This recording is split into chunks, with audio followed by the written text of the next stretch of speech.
कैलन, लेकिन उस समय के प्यार में और आज के प्यार में बड़ा अंतर हो गई। कोनो पढ़ा लिखा लड़का कोनो लड़की से बड़ा प्यार करत रहल, छुट्टी भाई लड़की अपने घर चल गई, लड़का अपने घर चल गई, बेचारा परेशान है, मोबाइल लड़की के बंद है,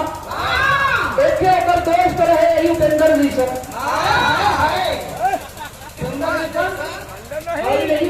और परिवर्तन कर दिया थका है मास्टर आइए पानी तो हरा गली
इन्हें देख ला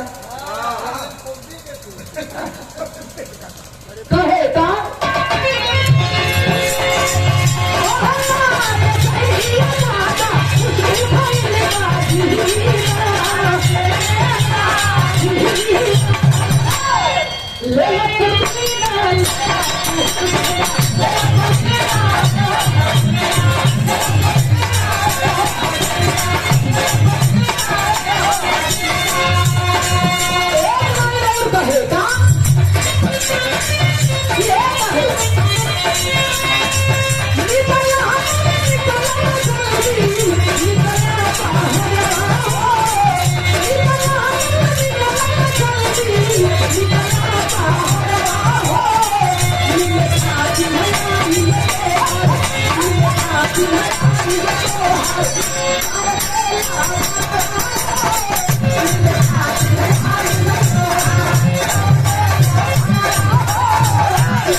बेचारू अपने आदत से परेशान हुआ।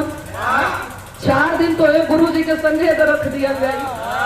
तो शौरी सीख लेवा ना तो बिहार से दूरे हो जीवा। जो नरे गाँव के लोग खड़ा नहीं लो भरवा